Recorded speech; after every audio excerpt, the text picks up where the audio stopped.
Perkenalkan, saya Syarafina. Saya adalah guru sosiologi kalian di kelas 10 semester 1 kali ini. Karena ini adalah video perdana kita, maka saya akan memaparkan materi yang cukup mudah dan simpel, materi sederhana yang saya ambil dari buku sosiologi kelas 10 di bab 2 yang berjudul Individu, Kelompok, dan Hubungan Sosial. Kita langsung masuk ke bagian individu dulu ya. Apa itu individu? Individu adalah satuan kecil dan tidak dapat dibagi yang bersifat bebas dan tidak terikat dengan apapun. Individu itu dibagi menjadi 5 faktor yang mempengaruhinya. Pertama, ada faktor genetis atau biologis. Kedua, faktor kebudayaan. Contoh, ada Jawa dan Sunda. Keduanya jelas berbeda. 3, faktor lingkungan atau faktor sosial. Ini menurut saya adalah faktor terpenting karena lingkunganlah yang sekarang ini sangat mempengaruhi seorang individu dapat terbentuk. Yang keempat adalah faktor letak geografis. Contoh, orang yang tinggal di pedesaan dan di perkotaan, kepribadiannya jelas berbeda, bukan? Dan yang terakhir adalah faktor pengalaman. Faktor pengalaman ini didapatkan entah itu dari pengalamannya sedih dan menyenangkan dari selama seorang individu tersebut hidup. Seorang individu itu memiliki 2 identitas. Pertama, identitas personal, dan yang kedua, identitas sosial. Bedanya, kalau identitas personal itu lebih mengarah pada kepribadian. Misalnya, orang itu pendiam, periang, penyabar. Nah, kalau identitas sosial itu lebih ke arah misalnya dia tuh anaknya orang kaya, atau dia anaknya orang biasa-biasa aja, atau dia mungkin anaknya ketua perusahaan mana. Nah, jadi seorang individu itu terbentuk, ada prosesnya. Nah, prosesnya itu melalui 2 identity tersebut, yaitu identitas sosial dan identitas personal. Nah, sekarang kita lanjut ke definisi berikutnya, yaitu tentang kelompok. Kelompok adalah sekumpulan individu yang bersatu karena ingin mencapai sebuah tujuan tertentu. Ada 3 faktor utama yang mendasari terbentuknya sebuah kelompok. Pertama, ada faktor keturunan.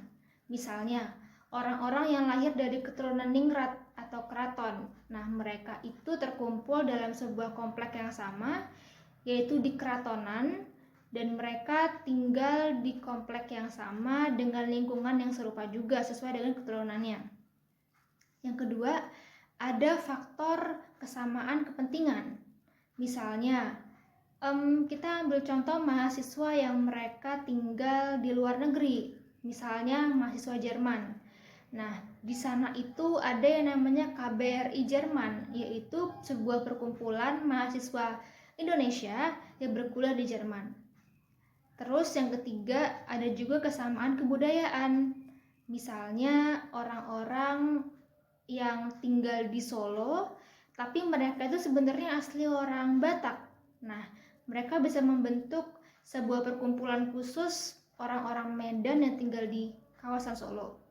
Selain 3 faktor tadi, sebenarnya masih ada beberapa contoh lainnya yang menjadi pendorong terbentuknya sebuah kelompok. Misalnya, kelompok orang-orang supporter bola, contoh seperti Persija, Persebaya, Arema Malang. Nah, mereka itu membentuk sebuah kelompok karena mereka sama-sama menyukai suatu kelompok bola di Indonesia. Atau kita bisa ambil contoh orang-orang yang mereka menggeluti seni tari atau seni lukis yang mereka bekerja sebagai seniman. Nah, mereka bisa membentuk sebuah kelompok orang-orang yang menyukai seni lukis dan mereka menggunakan peluang tersebut untuk usaha. Sekarang kita lanjut ke poin ketiga, yaitu tentang hubungan sosial. Hubungan sosial atau yang biasa disebut dengan interaksi sosial adalah kegiatan yang dilakukan oleh individu atau kelompok dalam melakukan sebuah interaksi.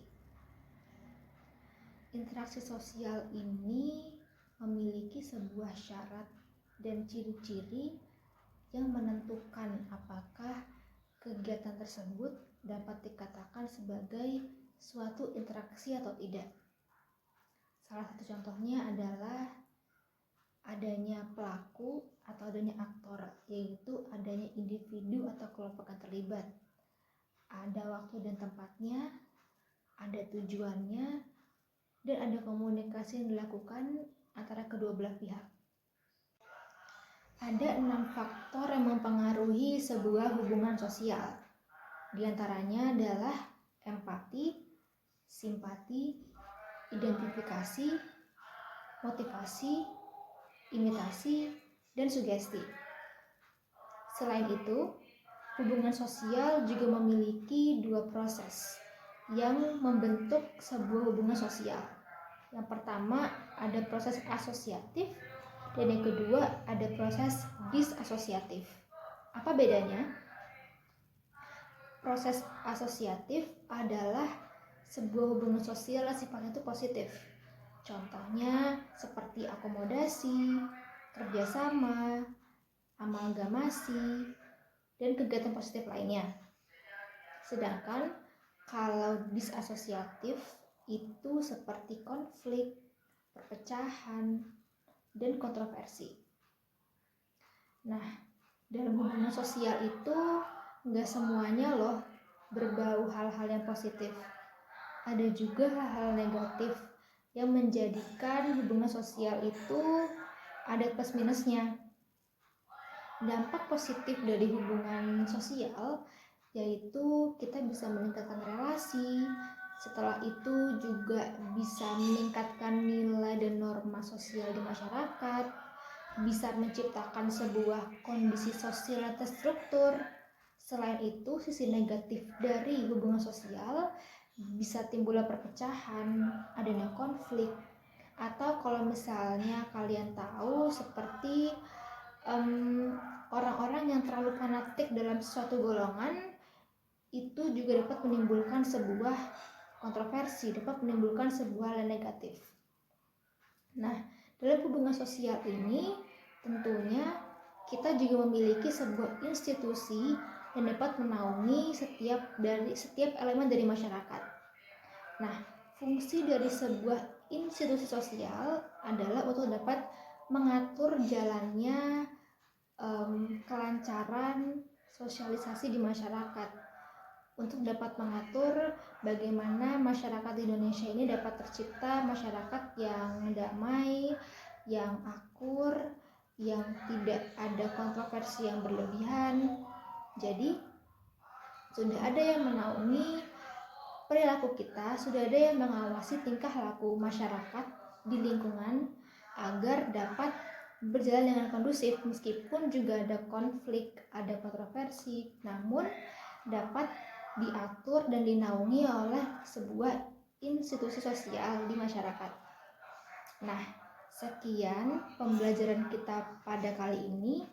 Semoga kalian bisa memahami lebih lanjut dan kalian bisa membaca lagi materi yang ada di buku tentang bab 2 ini. Terima kasih semuanya. Selamat belajar. Dadah.